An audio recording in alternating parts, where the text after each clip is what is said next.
Supergirl flew into theaters on June 26, 2026, the second film in James Gunn's rebuilt DC universe. Directed by Craig Gillespie and starring Millie Alcock as Kara Zor-El, the first act establishes a countdown fetch quest. Krypto, the superdog, has been shot with a poisoned arrow, and Kara has 72 hours to retrieve the antidote from the brigands who shot him, which they happen to carry around their necks at all times. The movie then spends 72 hours sending Kara to different bars, shopping, taking the bus, and eventually coming face to face with these bad guys for what we can safely say is one of the worst, muddiest, and most boring Act 3 final fight any superhero film has ever seen. Supergirl 2026 is the embodiment of slop put to screen. There is no better way to describe it. Supergirl, more like super slop.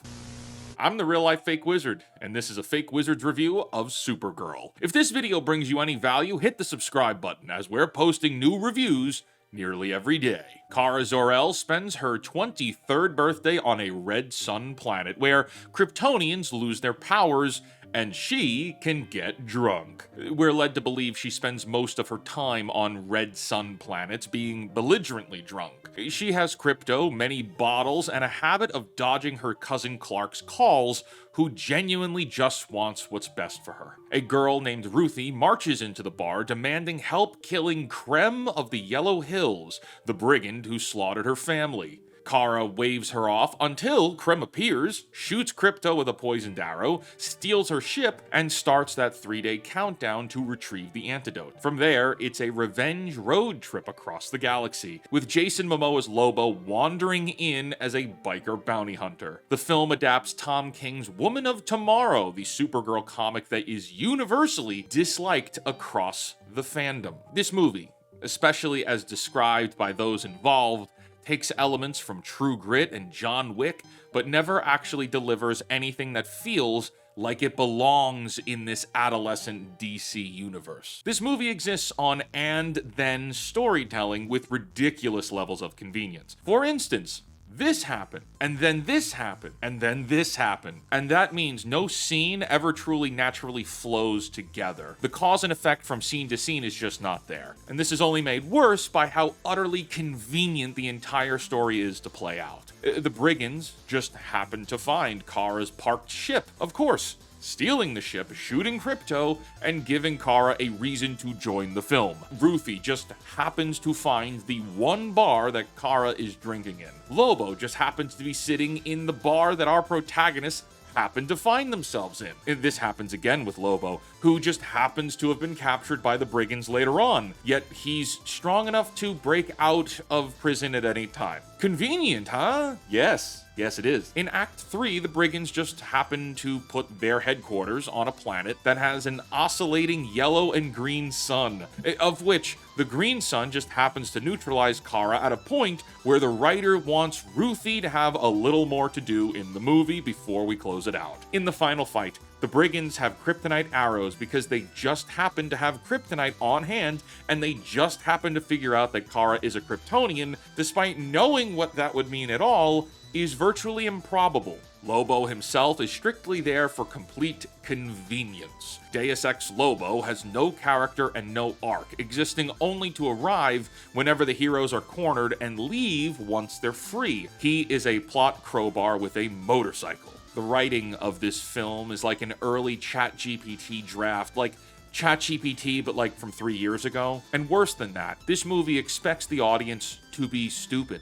This movie is banking on you not asking questions, not actually paying attention, and not reading into what's going on. It is all emotion, like most slop coming out of Hollywood. When emotions are high, they're high. When they're low, they're low. And they just expect you to empathize and emote with all these emotions, regardless of if they're earned or not. The conveniences are all too convenient, but also the little hiccups of conflict are meaningless and irrelevant. In Act 1, Kara and Ruthie, two characters chasing the same man, stop to argue over whether Ruthie's revenge will get in the way of Kara saving her dog. Both of them want Krem dead, both of them are going in the same direction, there should be no conflict here, and yet the film tries to invent one. Why? I don't know.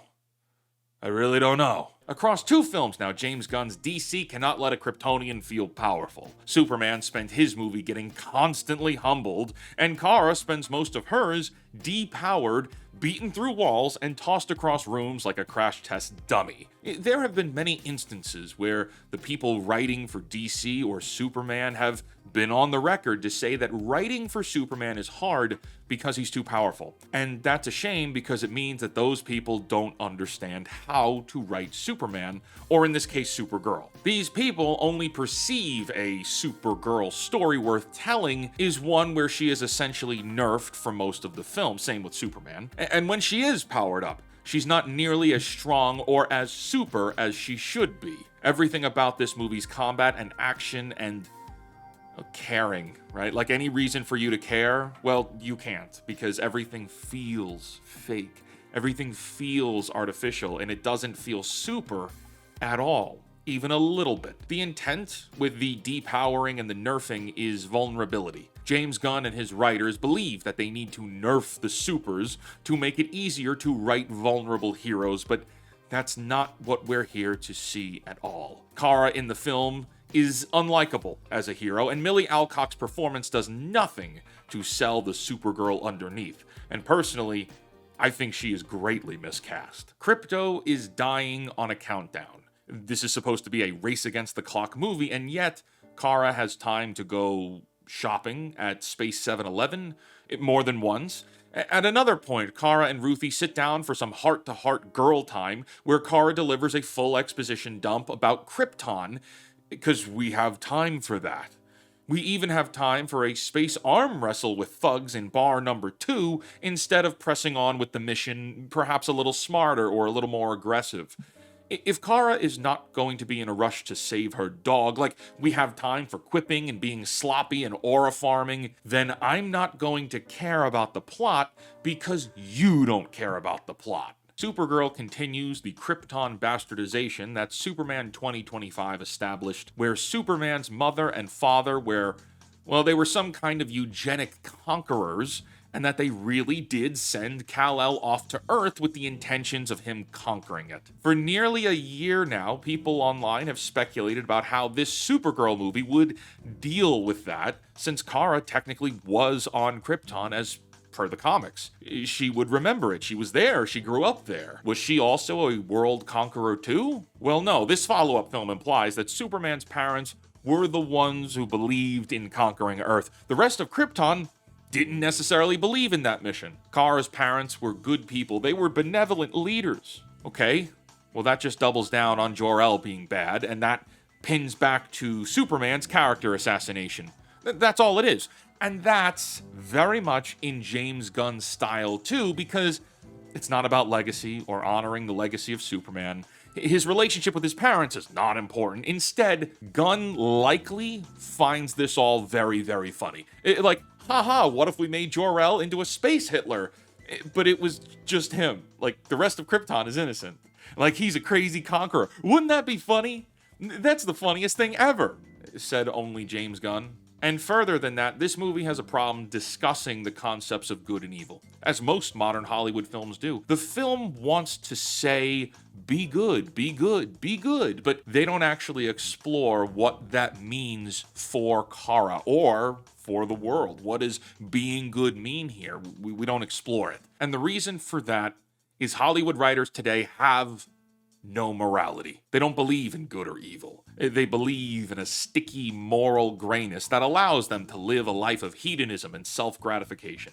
And that is very much on display in this film. They tell Kara to be good, but don't define it. The villain in this is not given much characterization at all. He's a terrible villain with a terrible design. And instead of giving us a reason to be invested in either him or the fodder henchmen, they just assign them the worst possible thing they could do in today's society, which is they have slave brides.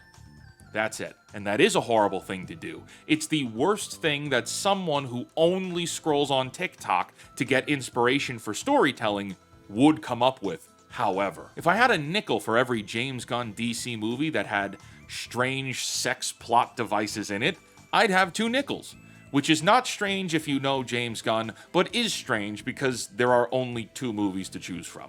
A ticket to Supergirl costs you the price of admission plus 2 hours you'll spend wishing you were anywhere else. Supergirl is a don't waste your time 1 out of 10 kind of movie. This movie is terrible. There is nothing redeeming about it. If this saved you of the price of a ticket and 2 hours of your life, hit the like button and subscribe to the channel if you're not subscribed. Until next time, create, innovate, inspire, and cancel Disney+.